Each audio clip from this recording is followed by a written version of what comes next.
Israel Palestine യുദ്ധവുമായി ബന്ധപ്പെട്ടുകൊണ്ട് പറയാനുള്ളൊരു കാര്യം എന്താ അറിയോ? ഇപ്പൊ അമേരിക്കയുടെ ഒരു കപ്പൽ, അതായത് ഈ കപ്പൽ ചില്ലറ കപ്പലല്ല, എല്ലാവിധ സാങ്കേതിക വിദ്യകളുള്ള യുദ്ധക്കപ്പൽ എന്ന് പറയും. ആ യുദ്ധക്കപ്പലിനെ ഹൂതികളെ 2 മിസൈൽ കൊണ്ട് മൊത്തം തകർത്ത് കളഞ്ഞെന്ന് പറയുന്നത് പുതിയ അപ്ഡേഷൻ ന്യൂസാണ് വന്നുകൊണ്ടിരിക്കുന്നത്. അൽ ജസീറ പോലത്തെ ന്യൂസിൽ വന്നുകൊണ്ടിരിക്കുന്ന ന്യൂസുകളാണ്. അതിശക്തമായിട്ടുള്ള 2 മിസൈലുകൾ കൊണ്ട് ആ കപ്പലിനെ പൂർണ്ണമായിട്ട് നശിപ്പിച്ചു എന്നുള്ള, അല്ലെ കടലിൽ താന്നു പോയി എന്നുള്ള ഒരു റിപ്പോർട്ടാണ് പുറത്തേക്ക് വരുന്നത്. പറയാനുള്ള കാരണം, ഈ ഇസ്രായേൽ പലസ്തീൻ യുദ്ധം അമേരിക്കനെ സംബന്ധിച്ചോളം അവർക്ക് ആയുധങ്ങൾ വിടണം.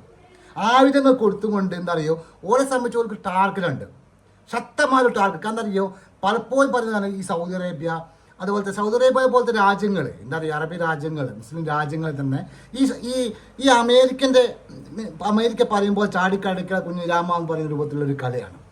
എല്ലാവരും മനസ്സിലായി, എല്ലാവർക്കും അറിയാതെ കാര്യങ്ങൾ. പക്ഷെ അതുപോലല്ല ഈ ഊതികൾ, സിറിയ, ജോർദാൻ എന്ന് പറയും, ഇവരൊക്കെ ഭയങ്കര സെറ്റപ്പ് ടീമുകളാണ്. എന്താ പറയുക, ഓരോ ഇറാനെ സംബന്ധിച്ച് ഇറാൻ കളിക്കളത്തിൽ ഇറങ്ങിക്കഴിഞ്ഞാൽ ഇപ്പം ഇറാനെ സംബന്ധിച്ച് 3000 കപ്പലുകൾ പ്രദർശിച്ചുകൊണ്ട് ഇറാൻ മുന്നോടിയായിട്ട് ഒരു സന്ദേശം കൊടുക്കുകയാണ്, കാണിച്ചു തരാൻ ഞങ്ങൾ. കാരണം ഇത്രയും കാലം ഈ എന്താ പറയുക, ഈ 1.5 വർഷത്തോളം ഇറാൻ എന്ന ആ രാജ്യം ശരിക്കും പറയാൻ എന്താ അറിയോ, കരുത്ത് എല്ലാവിധ സാങ്കേതിക വിദ്യകളും എല്ലാവിധ ആയുധങ്ങളും എല്ലാവിധ സംവിധാനങ്ങളും റെഡിയാക്കി കൊടുക്കുകയായിരുന്നു. അതിൻ്റെ ഒരു അവസാനത്തെ സൂചന നമ്മൾ കണ്ടത്. ശരിക്കും പറയുകയാണെങ്കിൽ 3000 കപ്പലുകൾ കടലിലേക്ക് ഇറക്കിങ്ങാൻ പല രാജ്യത്തിനും കപ്പലുകൾ ഇറക്കിയിട്ട് ഒരു പരേഡ് പോലെ നടത്തിയൊരു സംഭവം നമ്മൾ കണ്ടു, അല്ലേ? അതുപോലെ തന്നെ ഊതികളെ സംബന്ധിച്ചുള്ള അതിശക്തമായിട്ടുള്ള ഓരോ ന്യൂസ് വന്നതെന്ന് അറിയോ, ഈ ഇന്റർനെറ്റ് കണക്ഷൻ കട്ട് ചെയ്യാനുള്ള പരിപാടി ചൈന എടുത്തിട്ട് കട്ട് ചെയ്യാനുള്ള മിഷൻ ചൈന എടുത്തിട്ടുള്ള റിപ്പോർട്ടും പുറത്തേക്ക് വന്നുകൊണ്ടിരിക്കുകയാണ്. ചൈന എന്ന് പറയുന്നത് എന്താ പറയുക, തീർച്ചയായിട്ടും ഇറാൻ സഹായിക്കും, ഊതികളെ സഹായിക്കും കാര്യത്തിൽ ഒരു സംശയവും വേണ്ട. റഷ്യ സപ്പോർട്ട് ചെയ്യുമ്പോൾ തന്നെ ചൈന സപ്പോർട്ട് ചെയ്യുന്നുണ്ട് പല രൂപത്തിലും. എന്താ പറയുക, എല്ലാവർക്കും അറിയുന്ന കാര്യങ്ങൾ, അതൊന്നും മറച്ചു വെക്കേണ്ട കാര്യങ്ങളല്ല.